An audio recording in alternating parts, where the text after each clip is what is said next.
Bonjour, aujourd'hui nous sommes avec mon ordinateur parce que nous allons parler statistiques de lecture.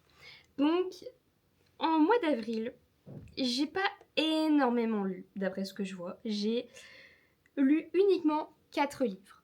Mais c'était un mois assez chargé niveau événements, travail et tout ça. Donc je culpabilise pas, je me dis bon j'ai lu 4 livres, c'était des bonnes lectures puisque ma moyenne de ce mois-ci c'est une moyenne de notes de 4,38. J'ai mis 2 5 étoiles, un 4 étoiles et un seul 3,5. En vrai ça va, j'ai eu des bonnes lectures. Ce qui me fait un total de 767 pages lues. Bon, c'est pas terrible, sachant que je prévois de me faire un week-end à 1000 pages, donc en soi, en un mois, j'ai lu ce que je pourrais lire en un week-end. Mais c'est pas grave, il ne faut pas culpabiliser. J'ai passé d'excellentes lectures et c'est le principal. Et donc, ça fait que j'ai lu pour un montant total de 53,70 €. Oui, maintenant je fais ça. Voilà. Donc, si vous voulez savoir, depuis le début de l'année, je suis à 256,86 € de livres lus. Voilà. Heureusement, il y a beaucoup d'empreintes médiathèques. Mais j'avais envie de savoir à quel point les livres que je lis, ça avait un impact financier, même si ce n'est pas l'argent que j'ai dépensé, puisque c'est des livres que j'ai eu en médiathèque, que j'ai eu en brocante ou qu'on m'a offert. Mais je voulais savoir à quel point la passion du livre, si j'achetais mes livres neufs à chaque fois, à quel point ça pourrait augmenter vite et à quel point financièrement ça pourrait être catastrophique. Du coup, j'avais envie de vous faire ce petit bilan, donc je vais vous parler de janvier, comme ça aussi, de janvier jusqu'à avril, et après je vous parlerai des livres que j'ai lus ce mois-ci et donc de mes excellentes lectures de ce mois-ci. Donc attention, je mets bien les lunettes, on va faire la secrétaire avec ses statistiques. En janvier, pour un total de 1, 2, 3, 4... Attendez, je l'ai écrit juste à côté, je suis teubée. Pour un total de 8 livres lus, mon mois de janvier a été productif niveau littérature. J'ai lu pour un total de 112,35 € de livres. Ouais, ça fait mal. Pour un total de 1753 pages et une note moyenne de 4,25. On était sur des bonnes lectures aussi. Après, je note pas très méchamment mes lectures. Vraiment, si j'aime pas, j'abandonne. Donc en vrai, je note pas mes lectures abandonnées. Donc. Alors qu'au mois de février, j'ai lu que 2 livres, qui a fait un prix de 19,39 €, le mois le moins cher de ma vie, pour un total de 288 livres et une moyenne de 3 étoiles. Ça piquait ce mois-ci. Le mois de février, j'ai pas trop aimé mes lectures en plus, donc ça m'a mis dans une panne de lecture catastrophique. Pour le mois de mars, nous avions 5 lectures, d'où 4 coups de cœur. 4 5 étoiles qui sont des coups de cœur. Du thé pour les fantômes, Au nom de nos rêves, La dernière sorcière et Nous les menteurs. Ça a été 4 lectures 5 étoiles et une lecture 4 étoiles. Les Sœurs Grémillat en bande dessinée, je sais pas trop été fan. Et donc ça m'a fait un prix de 71,40 €, un nombre de pages de 1249, donc j'ai lu 1249 pages, et une note moyenne de 4,8. Ça a été le meilleur mois de ma vie. Voilà. Donc, ce mois-ci, j'ai lu uniquement des livres que je n'avais pas chez moi. Voilà. Donc j'ai lu 2 livres de la médiathèque et 2 livres Kindle. Voilà, j'avais besoin de lire mes livres sur ma Kindle et j'ai arrêté de lire à la médiathèque parce que c'était le dernier mois où je lisais à la médiathèque parce que j'ai beaucoup trop de livres et je pense que j'ai pas besoin en ce moment d'aller à la médiathèque pour prendre des livres alors que j'en ai plein chez moi. C'est un peu... c'est comme si j'avais des livres chez moi et que ils me plaisaient pas, j'avais pas envie de les lire et que j'allais voir ailleurs pour en lire d'autres. Alors que non, j'ai envie de les lire mais je prends pas le temps de les lire. Donc j'ai arrêté d'aller à la médiathèque pour pouvoir prioriser mes lectures de chez moi, les livres de ma palle.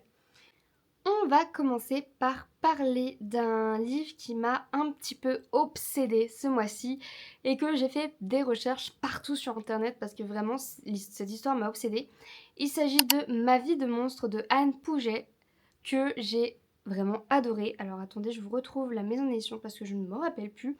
On est sur l'histoire de Toglina qui est une jeune fille qui a une maladie qui fait qu'elle est recouverte de poils. Donc les gens, ils sont un peu méfiants avec elle. Ils sont ouh, c'est un animal, c'est un être humain, c'est un loup-garou, qu'est-ce que c'est? Cette histoire, il semblerait que c'est l'histoire qui a inspiré le conte de La Belle et la Bête. Donc c'est vraiment... Moi ça m'a... Fou, c'était une histoire incroyable. Et c'est aux éditions Scrinéo, la honte. Comment j'ai pu oublier que c'était les éditions Scrinéo.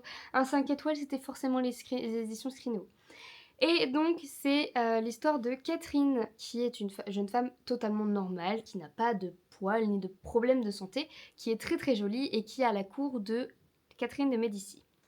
Et donc cette jeune femme, elle va être contrainte de se marier avec Pierre, qui lui est un homme qui a la maladie et qui a des poils partout sur le corps et qu'on surnommerait la Bête.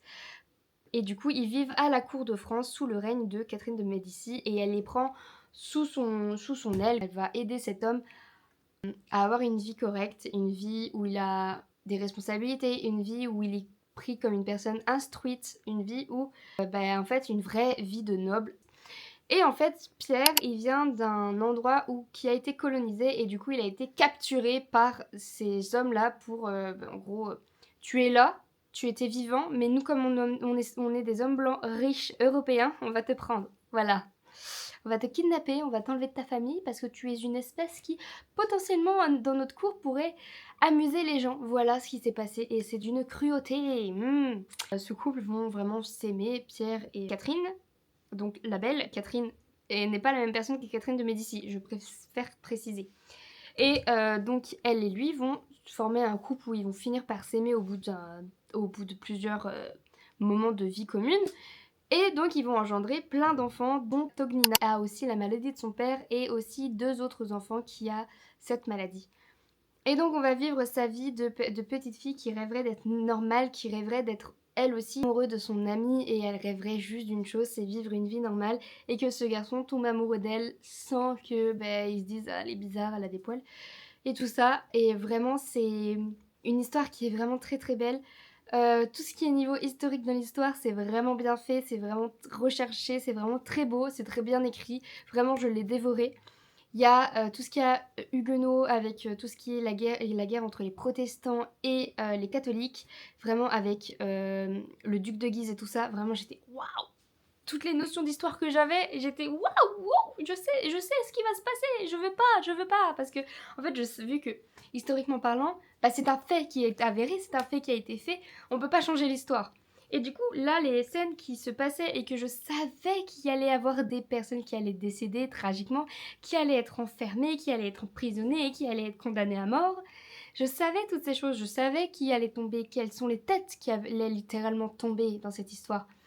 Et le fait de connaître l'histoire, là, franchement, ça m'a rendu l'histoire encore plus... Parce que je savais ce qui se passait. Et vraiment, cette histoire, je vous la recommande. Parce que si vous aimez les histoires jeunesse historiques, romances, c'est pour vous, vraiment. Il y a peu de choses que l'autrice a rendu fictif. Il y a juste le personnage du petit sonneur de cloche que Tognina est amoureuse. Cette personne-là n'a jamais existé. Mais sinon, tout le reste est un fait réel. C'est des personnes qui ont vraiment existé et des événements qui sont réels. Et vraiment, pépite. Vraiment, pépite. J'ai adoré. Un 5 étoiles. Si vous avez des lectures comme ça à me recommander, allez-y. Parce que c'est un 5 étoiles. Ma deuxième lecture, c'est Méduse de Jessie Burton aux éditions Gallimard Jeunesse. En gros, on est sur une jeune fille qui est très très belle, que les gens jalousent et tout ça, et donc Athéna va la transformer en Méduse. Ça, on connaît l'histoire. Sauf que du coup, elle va se cacher sur une île avec ses sœurs et elle va faire la rencontre de Persée qui, lui, vient naviguer et il se perd un peu dans les eaux et il va tomber sur son île. Et ils vont discuter sans jamais se voir. Ils vont discuter dos à dos dans une grotte pour qu'ils puissent apprendre à se connaître, se raconter leurs histoires, pourquoi lui il est là et pourquoi elle est là. Et donc il va se dérouler une petite histoire d'amour avec ces petites histoires qui se racontent dos à dos sans jamais se voir. Et vraiment j'ai vraiment adoré. Je crois que j'ai mis une note de 4 Oui, je crois que j'ai mis une note de 4 étoiles. C'était très touchant, c'était très mignon. Mais il y a eu des trucs qui m'ont fait que c'était pas un 5 étoiles. Mais je peux pas vous en parler parce que ça spoil. Vraiment, ça spoil. Donc il y a eu des petites modifications à l'histoire de Méduse qui m'ont un peu déplu. Et enfin, pas déplu dans le sens où, ah non, c'est pas son histoire donc c'est pas ça. Non, c'est juste que le message qui était renvoyé n'était pas celui que moi je comprenais comme étant un vrai message féministe. Voilà. Il y avait des petits trucs qui m'ont fait, non, c'est pas un 5 étoiles, c'est un 4 étoiles. Mais un 4 étoiles, c'est déjà une très bonne note. Là, on va passer par ma pire lecture de ce mois-ci. Et quand je dis pire lecture, c'est un 3,5 étoiles. C'est pas si pire comme lecture. Il s'agit de Jules et la créature du lagon de Jean-Luc Marcastel aux éditions Didier Jeunesse. Et c'était un service de presse des éditions Didier Jeunesse, tout simplement. Pourquoi j'ai réfléchi? Et donc on est à Paris au 19e siècle lors de l'exposition universelle où donc il y a tout plein de pays, tout plein de créateurs, de tout ça, qui viennent montrer leur création de l'année. Et donc on a Archibald qui, lui, va vouloir exposer sa création qui n'est nul autre qu'un sous-marin. Voilà, qui peut passer sur la Terre et hop, aller explorer les profondeurs de l'océan. Donc il travaille avec acharnement dessus avec son petit-fils. Et donc cette petite histoire a pour introduction une jeune fille qui est à notre époque, qui déménage avec sa mère dans une maison qui est l'héritage de leur famille et elle va trouver dans le grenier une pièce où il y aura un carnet et elle va lire le carnet et dedans ça va être l'histoire de Archibald et de Jules. Donc on va suivre l'histoire de Archibald et Jules à travers ce carnet que cette jeune fille lit et donc on va comprendre très vite qu'il va se passer un truc assez bizarre et assez effrayant pendant cette exposition universelle qui est l'apparition d'un monstre géant qui s'amuse à manger tous les poissons de la ville. Dans les restaurants, dans les bateaux, dans la Seine, il mange les poissons de partout. Et plus il mange de poissons, plus il grossit, le machin. Ouais. Et donc, on va vite apprendre que plus il va grossir, plus il va manger de poissons, moins il y aura de poissons, donc il va vouloir manger les hommes. Voilà. Donc l'histoire, c'est que Jules, à l'aide d'une jeune fille qui vient d'un autre monde, va l'aider à combattre cette bête terrible aquatique qui est monstrueuse et qui peut potentiellement être plus grande que la tour Eiffel. Voilà le speech. Alors j'ai beaucoup aimé. L'atmosphère exposition universelle était pépite, vraiment très bien. La vision d'un autre monde, d'une autre civilisation était incroyable.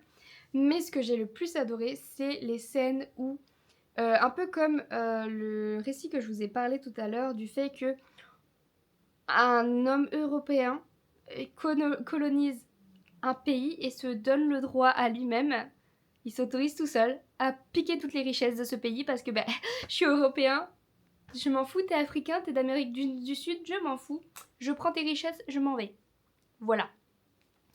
Et dans cette histoire, c'est presque ça, parce que la jeune fille, elle va dire souvent à Jules, oui, mais t'as l'impression d'être supérieur parce que t'es un homme blanc européen.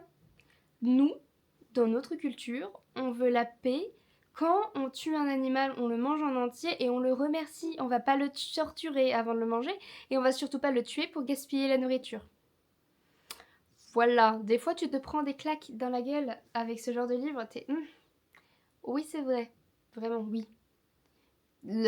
Quand on regarde l'histoire de l'Europe, certaines personnes de nos ancêtres et encore aujourd'hui s'autorisent des choses parce qu'ils sont européens sur d'autres pays, se croyant supérieurs, parce qu'ils ont la technologie et l'argent. Alors que c'est pas parce que t'es riche et que t'as de la technologie que t'es plus intelligent et plus supérieur à quelqu'un. Non. Et j'ai trouvé que ce livre-là, il est d'utilité publique, il faut le dire, parce que niveau... C'est certes un roman jeunesse, mais le fond et tout ce qui est morale et valeur dedans, c'est à lire pour tout le monde. Vraiment, il est extraordinaire ce livre. Voilà, il y a eu des scènes un peu longues, il y a eu des moments où j'étais... Voilà. Et il y a eu un moment où j'étais... Oh, bah non. Ce personnage-là, on n'avait pas dit qu'il était à la maison, qu'est-ce qu'il fait? Donc il y a eu des incohérences, voilà. Entre les personnages. Le personnage, il dit qu'il reste à la maison, mais soudainement, il arrive dans une scène où t'es en mode... Qu'est-ce que tu fais là? Donc voilà, c'est pour ça qu'il y a un 3,5 étoiles, parce que j'étais un peu perdue sur certaines choses, et certaines descriptions un peu trop lentes. Vraiment. Il doit faire moins de 200 pages le livre, il y a eu des longueurs. Mais c'est un excellent livre si on oublie les longueurs. Vraiment, il y a des trucs où je lisais en diagonale parce que j'étais oui, je sais à quoi elle ressemble, la Tour Eiffel. Oui, je sais à quoi ressemble Paris. J'ai pas besoin d'une description au nombre de marches près. Voilà, c'est pour ça. Mais sinon, pépite.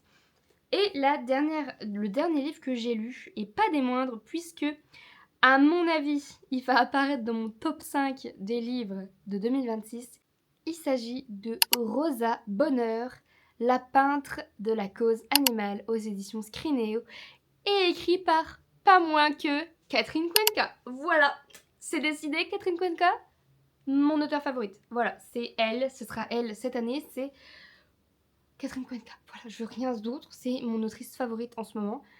Je veux lire tous ses livres. Voilà, c'était l'autrice de La Dernière Sorcière, aux éditions Talon. C'est mon top 5 aussi. Donc il y aura que du Catherine Cuenca dans mon top 5 cette année, ne soyez pas surpris. Ouais, voilà. Donc on est sur Rosa Bonheur, c'est une pionnière peintre de 1835 qui, après la mort de sa mère, eh ben, elle devient...